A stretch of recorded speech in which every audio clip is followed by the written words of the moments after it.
Baraya, saya bersama dengan Haji Adik, anggota DPRD dari fraksi PDIP di kampung kelahirannya, dan kita akan berbincang paling tidak mengenai 3 hal. Yang pertama, soal mengapa Kang Haji ini tertarik ke dunia politik.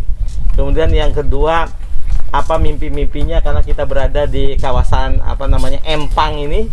Lalu kemudian yang ketiga, harapan beliau terhadap generasi muda dan terutama bagi Subang ke depan. Oke.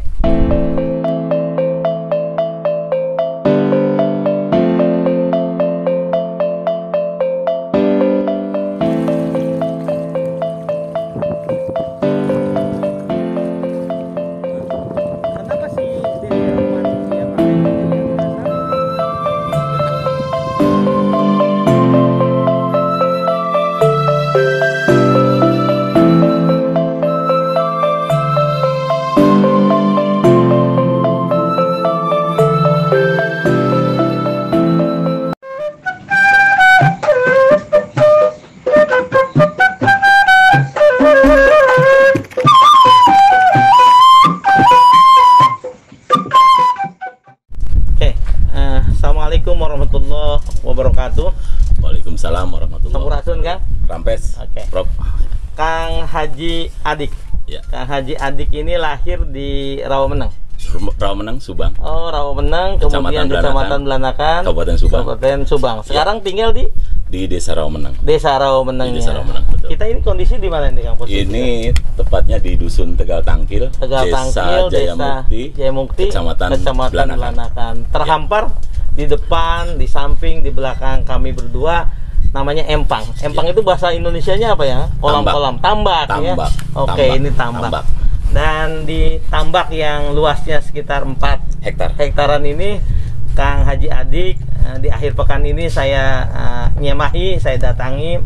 Tadi sebetulnya banyak di sini yang sedang menikmati suasana tambak, suasana Empang itu yang reunian dari seniornya Kang Haji. Nah, sekarang Kang Haji bersama dengan koleganya, temannya sedang berada di Empang. Kang, apa kegiatan sehari-hari selain tentu wajib kedewanan gitu? Betul. Apa kegiatannya? Kegiatan sehari-harinya ya seperti ini, Prof. Jadi kita berbaur dengan para petani. Iya. Di sini biasanya ada petani tambak, petani sawah, juga ngangon kambing di dia. Oh iya, segala rupa di dia. Segala rupa di dia. Okay. Dan karena saya sadar, Prof, bahwa saya juga lahir itu bukan dari lahir orang tua yang punya jabatan. Iya. Sehingga saya dididik dari kecil selalu bersama rakyat. Okay. Dan saat berkumpul dengan mereka, saya merinding, Prof. Iya. Saya merasakan kebahagiaan batin. Seperti itu, Prof. Jadi sehari-hari kalau tidak ada kegiatan di kantor, pasti saya akan lebih banyak di sini, menyatu dengan mereka. Baraya, Kang Haji Adik ini usianya lebih muda dari saya. Beliau lahir tahun 1975. 77. Lahir tahun 1977, bulannya April. Tanggalnya tanggal 27 April dan bintangnya Taurus. Harinya hari Jumat. Harinya Jumat. Di Singhayang. Itu kan. Jelas lah. Kalau saya tidak percaya dengan perbintangan ya, tapi Taurus itu sama dengan Aries, itu rata-rata agak keras kepala, tapi majunya sama lah. Kita berdua itu sama. Oh, siap. Saya Aries, Akang Taurus gitu ya. Adi Lancek lah ya. Adi Lancek. Nah, amin. Beliau SD di sini, kemudian SMP sempat ke Cilamaya. SMP di Belanakan. Betul. SMA-nya di Cilamaya.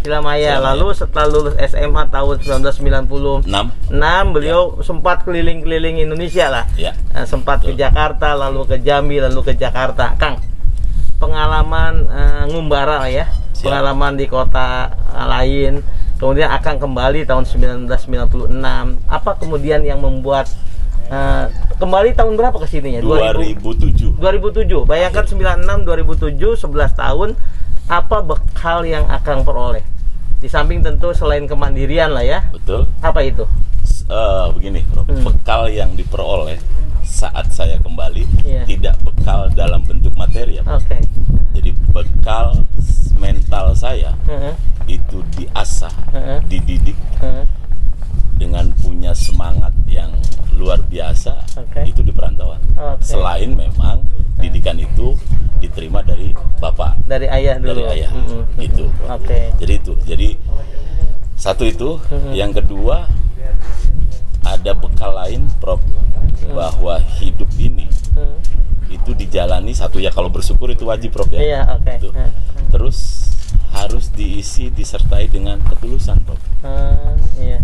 Jadi saya ini bukan akademisi, ya, Prof ya. Jadi kalau orang itu praktisi berteori, ya, praktisi mungkin praktisi, ya. Orang itu berteori baru praktek. Iya. Kalau saya praktek sambil terus baru saya ambil teori. Iya, itu, jadi Prof. Laksanakan dulu ya, jalanin. Dan saya tidak menduga, Prof, bahwa hari ini tidak punya tujuan, awalnya tidak punya cita-cita sebagai anggota DPRD. Ya kan?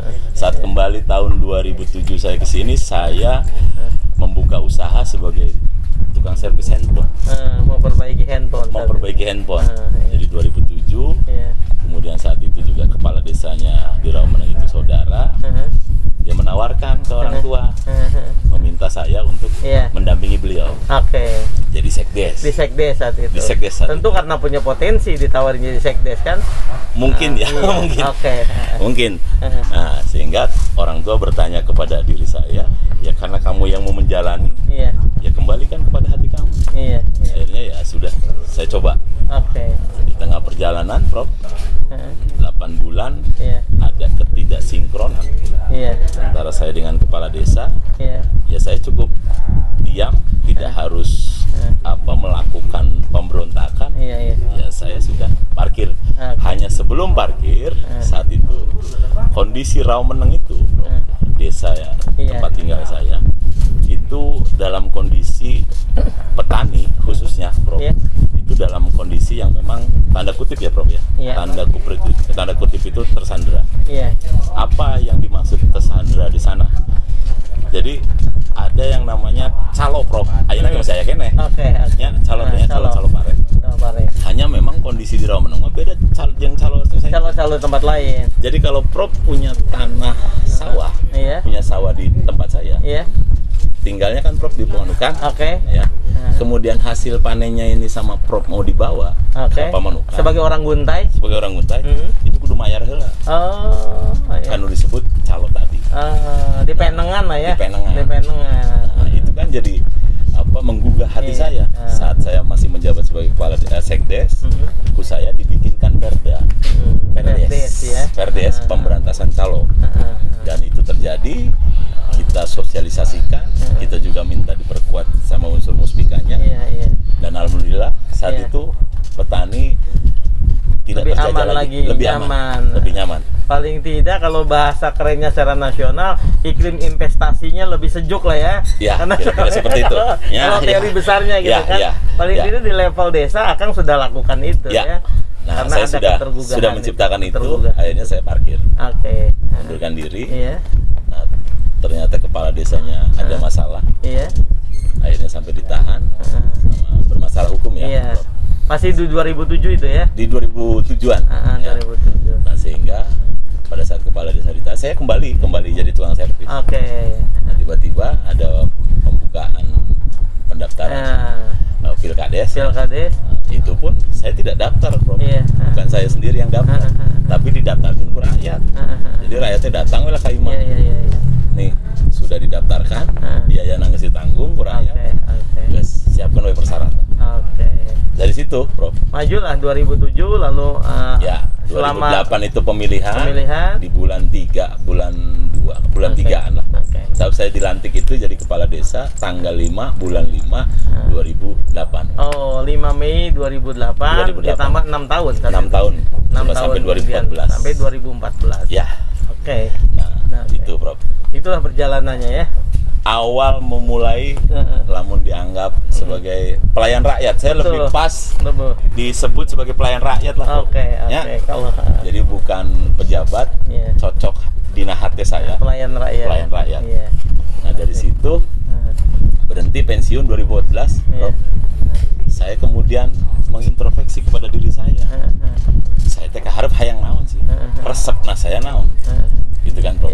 Nah, ternyata setelah dari hasil renungan, resepnya kalau saya ditelepon sama masyarakat, ya kan, masyarakat butuh tenaga dan pikiran saya resep lah, Prof. Oke. Untuk membantu. Untuk membantu. Saya resep deh, lamun misalkan ningali jalan goreng, gitu kan. Ya pemerintah nggak naonan sih. Gitu kan. Di mana sih peran serta pemerintah ya? Nah, itu, Prof. Oh, nyangis. Berarti saya kudu ikut menjadi bagian dari pemerintah itu sendiri. Masuklah kemudian ke partai politik. Masuklah 2015. tahun 2015. Menjadi PAC langsung? Enggak juga. Nah, langsung menjadi PAC. Oh, ketua PAC langsung? Langsung. Ketua PAC. Saya menyadari masuknya saya di PDIP itu tahun 2015 itu. Dan itu setelah pemilu legislatif kan? Iya, betul. Setelah Pileg 2014 akan menjadi ketua PAC di 2015. Betul, betul sekali. Jadi ngageroh atau mengelola partai 2015 sampai 2019. Maka ketika maju bertarung, suara terbanyak juga dong. Kalau di internal ya. Internal partai. Tapi kalau dibelanakan, itu pemenang. Pemenang kalau yang memang setiap pemilu PDI Perjuangan di Kecamatan Belanakan tidak pernah jadi pemenang. Sekarang? Jadi pemenang. Sekarang menjadi pemenang. Pemenang. Ketika PAC-nya seorang Kak Haji Adik itu. Ya tidak juga, Prof. Enggak juga. Semua juga. Karena kerja partai, kerja mesin. Kerja mesin. Tidak partai. Kerja sendiri. Oke, bukan seperti kerja itu, sendiri. Oke. Itulah, Kang. Kalau seorang manajer, pemimpin sudah mengatakan bahwa ini kerja mesin, yakin bahwa itu manajer. Nah, karena seorang manajer itu sebagaimana yang status yang saya cantumkan kemarin, seorang manajer adalah seseorang yang ketika ingin mencapai tujuan, ia mampu mempekerjakan atau menggerakkan mesin. Bukan kita yang kerja. Kalau kita yang kerja bukan manajer dong, ya. Oke, kan? Nah, akhirnya kemudian menjadilah anggota legislatif ya. Oke, kan. Alhamdulillah. Nah, mimpi apa atau harapan apa yang belum terpenuhi gitu ketika sudah hampir 2 tahun nih, 2 tahun ya? 2 tahun, lebih, 20 bulanan. 20 bulanan. Nanti September akan 2 tahun. 2 tahun. Oke. Apa yang belum?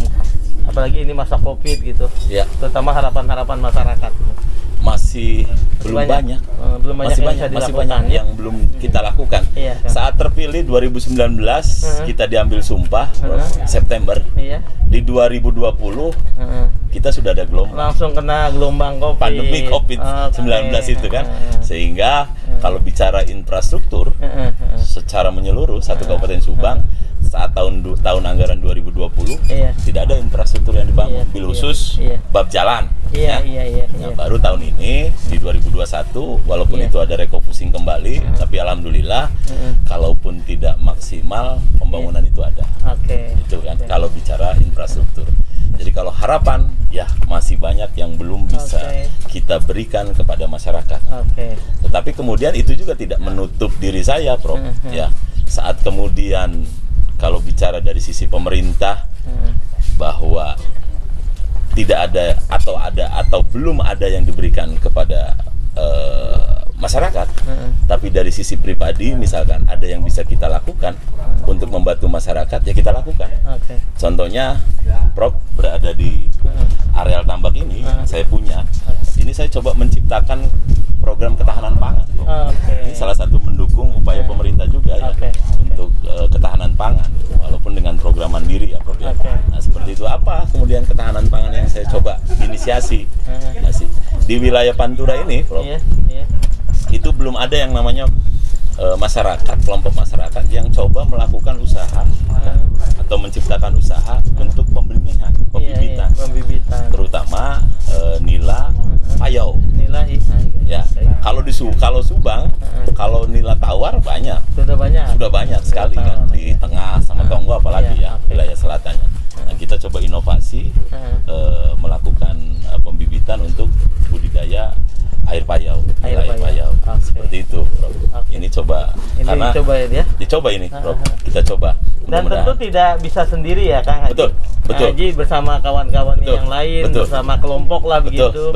Lalu ada bantuan itu dari apa maksudnya support dari lembaga atau badan? Ada. Kita coba. Dari mana ada. Tuh? Jadi sejarahnya begini, Prof. Saya selama ini punya tambak tapi tidak pernah dimaksimalkan. Sehingga suatu waktu saya terpikir saya ingin memaksimalkan potensi yang saya miliki, ya sumber daya alamnya lah gitu ya tambak. Sehingga saya datang ke balai, ke Balai Riset Pemuliaan yang ada di Sukamandi. Asumsi saya di sana pasti aya benih, bibit lauk lah ya. Jadi saya datang ke sana, saya arek meuli lauk, bibit lauk. Niatnya mau awalnya beli ke balai, iya kan? Terus arek dibudidaya di dia di sini kan. Nah ternyata meren. Pada saat saya datang ke sana, satpamnya hafal, saya anggota dewan, sehingga yang nerimanya kepala balai langsung. Kan balai itu Balai Pemuliaan Ikan Air Tawar. Iya, enggak, Balai Riset Pemuliaan Ikan saja. Ikan air tawarnya nggak ada. Tidak ada. Jadi Balai ikan tawar, ikan payau, semua ikan. Semua ada di sana. Di BRPI ini. BRPI itu Balai Riset Pemuliaan Ikan yang di Sukamandi. BRPI. Jadi awalnya saya ingin beli bibit ya. Nah ternyata itu KKP atau Kementan? KKP ya? KKP di bawah naungan Kementerian Kelautan Perikanan. Untuk Baraya, kami, kabupaten kami, tempat Kang Andik mengabdikan diri menjadi anggota DPRD dari fraksi PDIP ini, dan tempat kampung kelahiran saya, itu salah satu daerah yang saya pikir banyak sekali instansi pusat yang ada di kampung kami.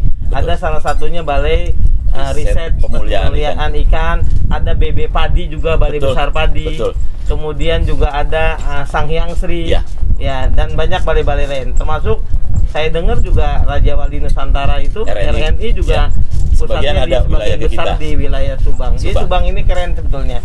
Karenanya saya pikir harus sinergi. Ada satu lagi Kang, kalau tidak salah LIPI Terapan yang sekarang sudah sedang dibangun ulang atau apa itu? Yang di Kerawang, yang di Subang Kota. Subang Kota, ya. BPT LIPI Terapan ya. Ada. Itu kerennya kita. Ya mudah-mudahan lewat generasi muda seperti Kang Andik di Dewan itu bisa dioptimalkan instansi pemerintah yang ada, yang di pusat yang ada di daerah ini. Kang, apa kedepannya nih di luas lahan yang 4 hektar, kemudian kerjasama tahap awal dengan Balai Riset ini, apa ke depan Kang? Setelah pembibitan itu kira-kira. Gini, iya, kan? Bro. Saat terjadi gelombang COVID-19, semua sektor usaha, ya, industri, ekonomi lah kegiatan ini tiarap. Ya. Nah, ternyata setelah saya melakukan pemikiran, pengkajian, hanya sektor kelautan, Bro. Sektor kelautan yang masih bertahan. Masih bertahan. Artinya bertahannya dalam arti kami itu masih bisa bekerja di sini. Ya Bro ya. Nah cuma memang pengaruhnya dari sisi harga ada penurunan. Karena penawaran kurang juga. Betul. Nah sehingga apa yang menjadi harapan saya? Ya harapan saya karena bicara Subang, Bro. Ya di sebelah utara Subang ini ya terhampar sekitar 5.700 hektar areal tambak. Nah ini belum bisa dimaksimalkan pengelolaannya, Bro. Di pantai utara kita ini 5.000 hektar. Iya, pantai utara ini. Tambak itu, Bro. Baik yang punya orang per orang, kelas menengah juga industri sudah ada kan. Kalau yang dicampur dengan lahan areal milik perhutani, Bro, itu bisa lebih. Nah kebetulan kalau yang punya saya ini areal milik, tanah milik, bukan perhutani punya. Ya. Jadi kalau dicampur dengan areal perhutani yang di sana, ya, di sebelah utaranya lagi, itu di atas 15.000. Apa mimpi ke depan nih? Untuk apa kira-kira ke depan? Ya kalau karena saya sektor yang sangat potensial, apa kira-kira? Satu, pembibitan itu kita coba langsung. Betul. Yang kedua juga pemerintah itu ada hadir, ya. Itu juga harus bisa menginventarisir salah satunya potensi yang ada di wilayahnya. Menginventarisirnya tidak hanya sebatas menginventarisir kemudian mendata. Coba hadir untuk memaksimalkan potensi yang ada. Karena nelayan tambak ini, petani tambak ini rata-rata kalau dari sisi SDM, Bro, itu kan menengah ke bawah. Nah, inilah pemerintah harus hadir bisa melatih SDM mereka, ya kan, untuk jadi meningkat. Nah, saya tidak berpikir awalnya profit dulu ini, Bro. Begitu kemudian Pak Kepala Balai menyampaikan kepada saya, jangan budidaya, Pak. Kalau berani Bapak siap dengan kemandirian, sudah saja pembibitan, pemijahan. Saya tidak berpikir sisi bisnis. Saya berpikir kenapa kemudian saya menyampaikan siap. Saya berpikir di sana banyak apa namanya masyarakat yang bisa kita latih SDM-nya untuk meningkat, yang selama ini cuma jadi pembudidaya. Hari ini kita coba latih untuk jadi memproduksi bibit. Itu ya. Ke depan itu ya harapannya itu. Oke. Nah Kang, tadi akan cerita soal apa namanya SDA Subang yang demikian masih sangat potensial. Betul. Kemudian sebentar lagi kita sudah masuk era industrialisasi dengan adanya Patimban gitu kan. Hadirnya Patimban akan banyak membuka akses yang tadinya melibatkan sumber daya alam ini. Apa kira-kira harapan sekaligus wanti-wanti Akang ketika industrialisasi ke depan ini segera akan kita tonjong? Harapannya ada, tentu kecemasan juga ada. Pasti, apa itu Kang? Pasti. Nah begini Prof, karena saya lahir dari petani, lahir saya di tengah-tengah nelayan, di khusus ya. Sehingga saat saya di Komisi 2 Prof, ya kalau sekarang ini kan saya di Komisi 4. Di Komisi 4, Komisi 4 itu tentang kesejahteraan rakyat. Ya, kesejahteraan rakyat. Kalau kemarin itu di Komisi 2, salah satunya ya kelautan, pertanian itu menjadi leading sektor saya. Nah saya menginisiasi satu terkait dengan Perda LP2B. Ini belum ada kita? Belum ada ternyata Prof.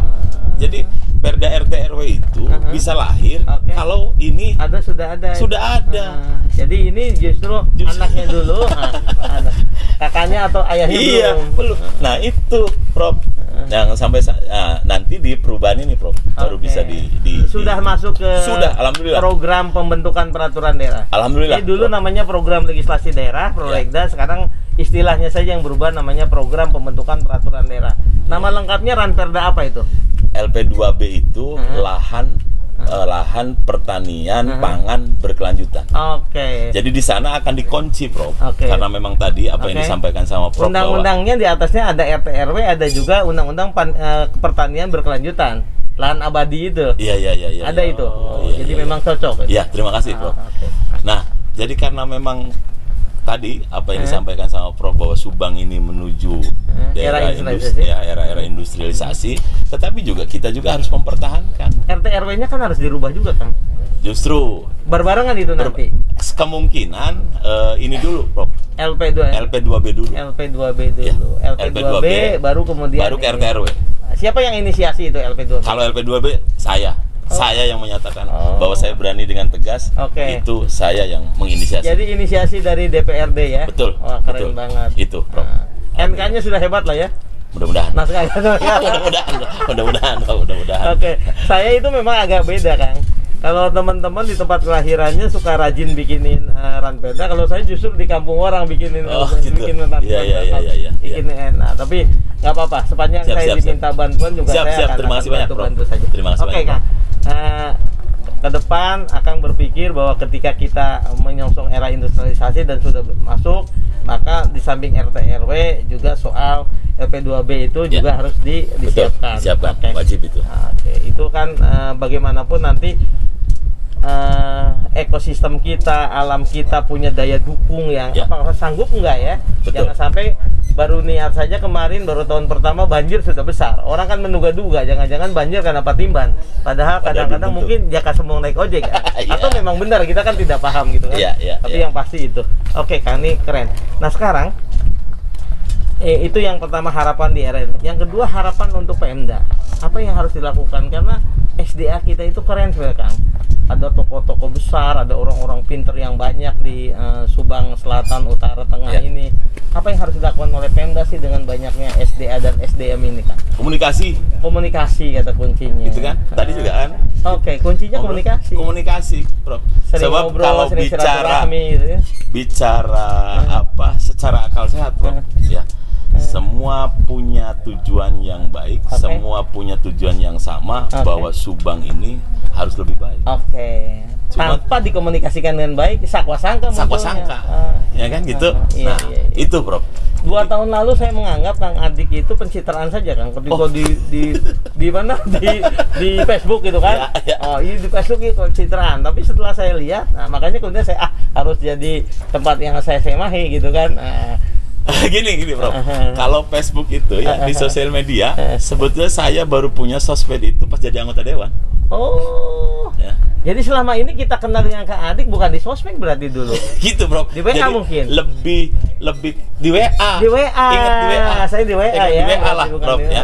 Jadi pas begitu menjadi anggota dewan karena memang ada tuntutan partai ya kan, keterbukaan bahwa inilah komunikasi apa sih yang dilakukan oleh anggota DPRD harus dipublish ya, dikomunikasikan sehingga kita membuat Facebook. Seperti itu ya, apa bukan pencitraan. Dalam bayangan saya Kang, dulu Akang itu pertama jaim, berwibawa.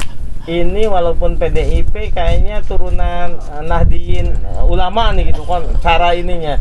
Tapi ketika datang ke sini saya malah sempat malu datang ke beliau posisi sedang santai. Saya sempat bilang saya akan nyari kaos dulu di daerah Belanakan. Ternyata nggak ketemu. Akhirnya tetap pakai ini. Itulah Kang ceritanya. Maka komunikasi kata kuncinya. Kalau tidak komunikasi kita sangka-sangka, suudzon gitu kan segala macam. Oke.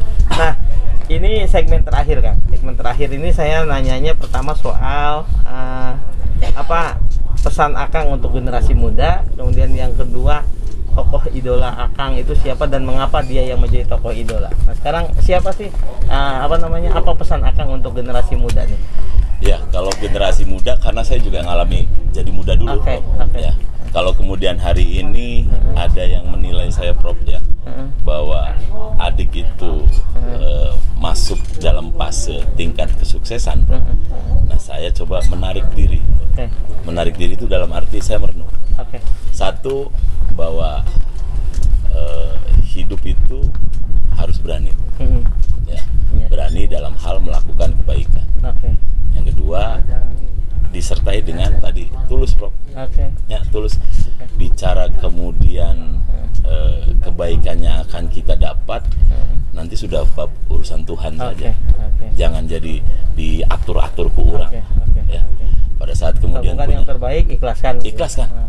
Saat kemudian punya kemampuan untuk menolong orang yang sedang membutuhkan, lakukan. Jangan dengan syarat, lakukan saja. Karena kan sebaik-baik manusia yang bermanfaat. Dan dalam politik, khusus untuk anak muda ya, Profnya, itu politik itu baik kok. Ya, politik itu baik, politik itu suci.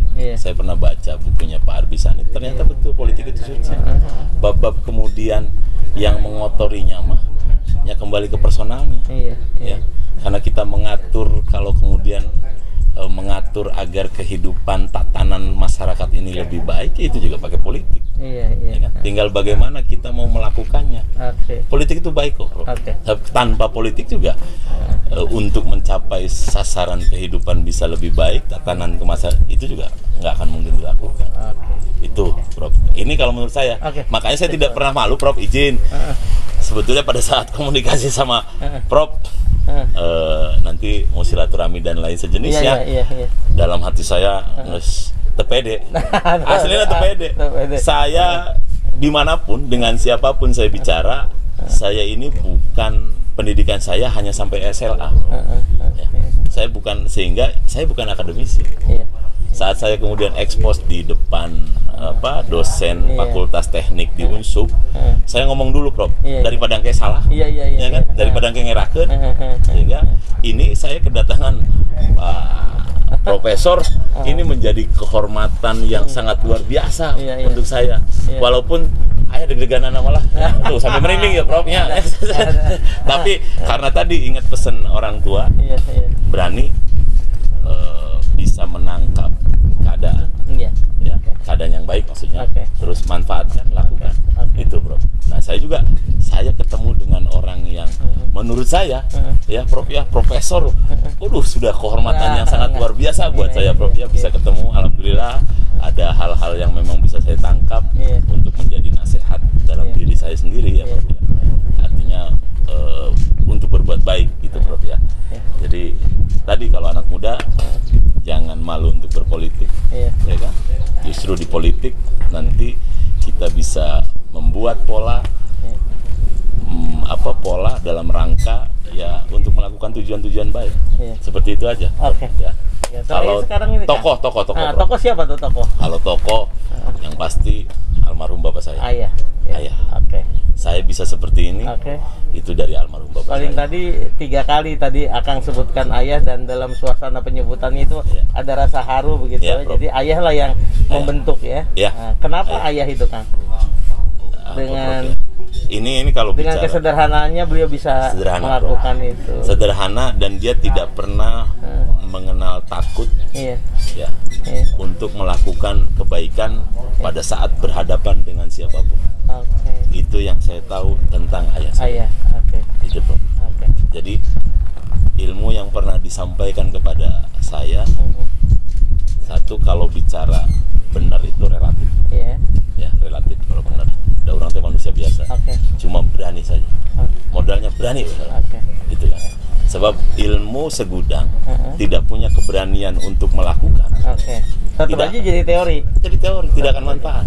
Tapi kalaupun kita tidak punya ilmu, saat punya keberanian untuk melakukannya, oh, yang tadi saya lakukan teh salah.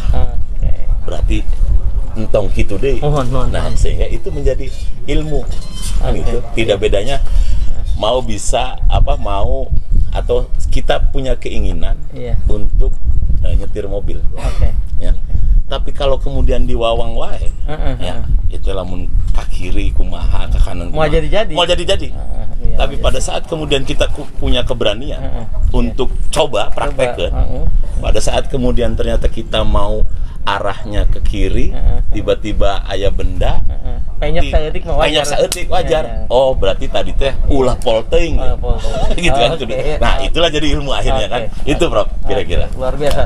Seperti itu. Baraya, tanpa terasa durasi kita sudah 20 30 menit. Ini durasi yang terpanjang. Saya ingin mengatakan satu hal ke Kang Andik ini. Ini adalah nyemah yang keren, luar biasa di tengah alam, tapi pembicaraannya isinya daging. Nah, saking dagingnya, kemudian saya susah untuk mengambil kesimpulan. Tetapi karena beliau berulang-ulang menyebut saya dengan sebut profesor, meskipun saya baru associate profesor atau profesor madya lah ya, lektor kepala, maka saya ingin maksa untuk bikin kesimpulan. Nah, mudah-mudahan saya tidak keliru. Kesimpulan yang pertama, menurut Kang Andik ini, dirinya bisa ditempa seperti ini karena sosok, figur, contoh teladan dari ayahnya yang di kesederhanaannya ia memesankan pelajaran hidup penting, yaitu lakukan saja. Apa yang menurut hati bisa dilakukan, lakukan dengan kerja keras, tapi kemudian setelah itu ikhlaskan. Itu pelajaran yang pertama. Kemudian kesimpulan yang kedua, pesan dari beliau terutama bagi anak muda dan bagi kita semua, bahwa politik itu suci. Karena politik itu suci, maka sebaiknya anak-anak muda itu ikut bersama-sama di politik, karena tidak ada kegiatan tanpa campur tangan politik atau kebijakan itu. Nah, yang membuat politik tidak suci adalah pelaku-pelakunya. Tetapi kalau kita merasa yakin itu, maka ikuti politik sebagai sebuah keutamaan atau kesucian. Keutamaan itu kata Socrates dan Aristoteles, tapi kata Pak Arbisanit, politik adalah suci, sakral gitu ya. Kemudian catatan yang ketiga, untuk Subang ke depan, Kang Adik punya mimpi sama dengan kita semua, bahwa Subang ke depan haruslah menjadi Subang yang lebih baik dengan cara melibatkan potensi sumber daya manusianya lewat silaturahmi, lewat komunikasi, dan juga memanfaatkan potensi sumber daya alam yang sebagian masih tidur. Itu yang Kang Adik inginkan, tapi dengan tetap memperhatikan daya dukung lingkungannya. Karenanya beliau mengusulkan Ranperda yang keren, LP2B sebagai awal dari akan juga dirubahnya RT/RW Subang. Betul. Saya pikir itu. Terima kasih Kang Andik. Keren ini, daging semua ini. Keren daging semua ini. Amin. Dan saya tutup dengan salam. Assalamualaikum warahmatullahi wabarakatuh. Sampurasun. Rampes.